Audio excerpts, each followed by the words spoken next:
March 24, 1996, Marinduque. May isang ilog doon, ang Boac River. Doon kumukuha ng tubig at naghahanap buhay ang mga komunidad. Pero isang araw, bumigay ang drainage tunnel ng Marcopper Mine. Mahigit 1.6 million cubic meters ng mine waste ang dumaloy sa ilog. 20 barangay ang naapektuhan. At pagkatapos nun, idineklara ng gobyerno na patay ang Boac River. Patay. Isang ilog, isang buong komunidad, at isang problema hanggang ngayon, hindi pa rin nawawala. Magandang araw at maligayang pagbati sa Beneath the Surface, kung saan inuhukay natin ang mga kwento sa likod ng malalaking isyong panlipunan sa Pilipinas. Ako si Liam mula sa Marketing Management kasama sina Derek at Andre. Ako si Derek, computer engineering student. At ako naman si Andre, Civil Engineering. Sa series na ito, pag-uusapan natin ang illegal mining sa Pilipinas, lalo na ang epekto nito sa mga probinsya at watershed. Ngayon, may 3 layunin ng podcast na ito. Una, ipaliwanag kung paano nag-ugat ang problemang ito sa ating kasaysayan. Pangalawa, ipakita kung sino talaga ang nagbabayad ng pinakamalaking presyo. At pangatlo, maglatag ng konkretong solusyon. Dahil madaming magreklamo, mas maraming magmumungkahi. Kaya kung nagtataka ka kung bakit paulit-ulit pa rin nangyayari ang illegal mining kahit may batas tayo, tama ang pinili mong pakinggan. Pero bago tayo magsimula, kapag naririnig ninyo ang salitang illegal mining, ano ang unang pumapasok sa mga isip ninyo?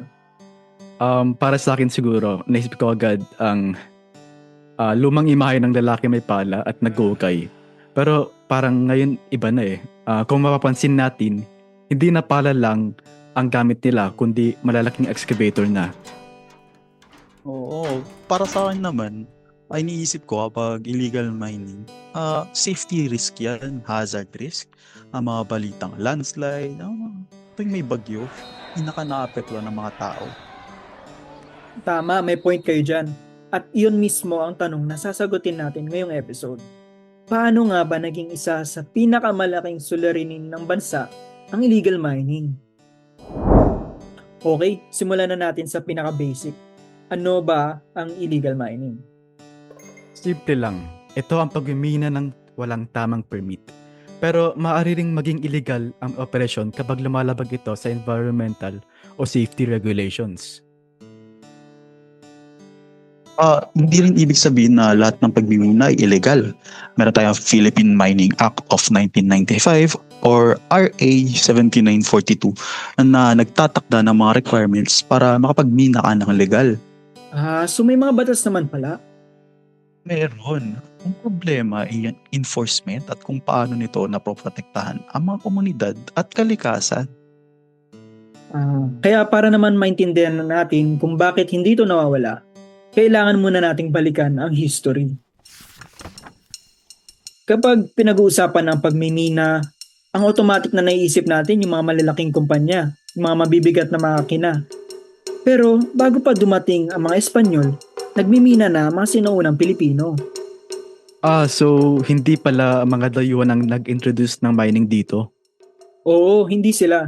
At importante yan kasi hindi pagmimina mismo ang problema eh. For hundreds of years, may pagmimina na talaga rito nang hindi umaabot sa destruction na nakikita natin ngayon. Oo, kasi maliit ang operasyon noon. Karaniwan pa para lang may pangkain o para sa mga sariling komunidad. Oo, tama ka dyan. Kaya pagdating ng mga Espanyol, nagkaroon sila ng Mining Decree of 1874. Pero kahit naman may batas, hindi pa rin lumaki ang industriya. Kulang ang suporta at mga investment. Wait lang, parang familiar eh. May batas pero kulang sa implementation. Diba? Sobrang familiar. Pero dito may nagbago naman. Naging ideya nila ang mineral sa ilalim ng lupa ay pag-aari ng estado, hindi na ng komunidad na nakatira dito. Parang doon nagsimulang magbago yung perspective natin. Oo, kasi kapag yung source of resources na lang tinitignan mo sa lupa, parang mas madali na makalimutan yung mga taong nakatira doon eh. Wait, so kailan naman talaga lumaki ang industriya? Noong early 1900s, sa ilalim ng American rule, mas mabilis na lumawak yung mga pagmimina, lalo na yung ginto. Kaya mas maraming lupain ang binuksan para sa mga mining operations. Pero paano ang mga komunidad na nandun na? Yun na nga marami ang nawalan na access sa lupa at kabuhayan. Tinatawag ito ng scholar na si Alvin Camba na cheap natures, kung saan mura o halos walang bayad ang labor, yung lupa at environmental costs. So meaning may kumikita sa resources pero hindi laging kasama sa presyo ang epekto sa komunidad at kalikasan. Oo, tama ka dyan. Kaya fast forward naman tayo sa panahon ni Ferdinand Marcos Sr. Lalo pang lumaki ang industriya. Pero mas malaki na rin ang damage sa kalikasan at sa mga tao. Narinig ko na to. Ito ba yung Mark Copper? Tama. At actually, dalawang makaibang pangyayari ang madalas na pagkakamalang iisa. Himayin muna natin. Sige, unahin muna natin yung nauna. So, unang kwento, Calangcan Bay. Mula 1975 hanggang 1991, 16 na taon, itinapon doon ng Mark Copper ang tinatayang 200 milyong tonelada ng mine tailings. 16 na taon. Di aksidente yun. Decision yun. Paulit-ulit. Araw-araw for 16 years. Yes, exactly. At dahil doon, natabunan ng humigit kumulang 8,000 hectares ng fishing grounds. Grabe, kaya para may idea tayo kung gaano kalaki ang 8,000 hectares, mas malaki pa yan kaysa sa buong lungsod ng Maynila. Grabe naman. Parang isang buong bay ang sinakripisyo. At ayon din kay Camba, may malaking interest si Ferdinand Marcos sa kumpanyang iyon. Kaya hindi lang environmental issue to, pero may politika rin. Pero hindi pa doon nagtatapos yung kwento Noong March 24, 1996, bumigay ang drainage tunnel ng Tapian Pit, yung binaggit natin sa simula. Nakaka-alarm to sa civil engineering student. Ito talaga yung nakakatindig balahibo, no? Ang tunnel kasi, hindi yan basta-basta bumibigay. May design yan, may mga kahoy dyan, may load capacity. Kapag nag-fail yan, somewhere may nagkamali. At sa dulo, hindi engineers yung naaapektuhan. Hindi yung mga taong nasa bundok mismo.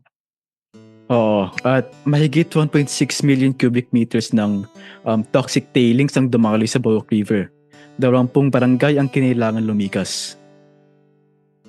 At pagkatapos nun, idineklara ng gobyerno na patay ang Boak River. Imagine that, ang ilog na kinalakihan mo, opisyal lang itinuring na patay. Tsaka yung mas masakit pa dyan, halos 30 taon na, pero may residente pa rin nagsasabi na hindi pa rin nakakabawi ang ilog. Hindi lang kalikasan ang nawala, pero pati kabuhayan na. Pero ito yung mahalagang tanong paano naging widespread ang illegal mining? Noong bumagsak ang diktadorya noong 1986, maraming mining companies ang nagsara o iniwan ang kanilang operations. Ang naiwan ang mga trabahador at komunidad na umaasa sa mining industry, no? Wala ring sapat na alternative livelihood. Kaya maraming ang bumalik sa abandoned mines at nagbina ng maliit para kumita. At kaya dahil wala silang permit or regulation, naging illegal na ang kanilang mga operasyon. So hindi lang pala tungkol sa mga taong gustong lumabag ng batas, no? Exactly. Sa maraming pagkakataon, nagsimula ito sa kawalan ng trabaho at kawalan ng ibang pagpipilian ng trabaho. Pero kalaunan, pasok ang financiers at organized groups. At ang small-scale mining ay naging mas malaking negosyo. Pero fast forward tayo. Halos taon-taon may balita tayong legal mining. Bakit kaya hindi ito nawawala? Feeling ko, poverty. Parang komunidad na mga malalapit sa environmentally rich na lugar. Ang kulang sa opportunities at minahan ang pinakamabilis na kita dito. Pero hindi naman talaga ito sa kahirapan. May mga mahinang enforcement, may korupsyon at napakalakas na demand para sa ginto at tanso sa buong mundo. At may isa pang bagay na madalas nakalimutan, kung saan ito nangyayari. Oo, marami sa mga operasyon na to ay nasa loob ng mga watershed. Yung pinanggagalingan ng tubig natin, fresh water Kapag tinanggal ang mga puno, wala nang humahawak sa lupa. Kaya kapag umuulan ng malakas, hindi lang putik ang bumabaha. Pati bato, mga sediments, yung mga buong gilid pa minsan ng bundok. Kung sino naman yung mga nakatira sa ibaba, silang natatamaan. At nagbago rin ang mukha nito. Dati lalaki may pala, pero ngayon excavator, dump truck at payloader. At yan naman yung pag-uusapan natin sa susunod. Dahil noong Abril lamang, may nakita akong article ni Lopez sa PNA. May mga raid sa Davao at Surigao del Sur na may nadakip na mga dayuhang nasangkot dito. Bago tayo magtapos, ano yung isang takeaway na gusto ninyong dalhin ng mga nanonood natin pagkatapos ng episode na ito?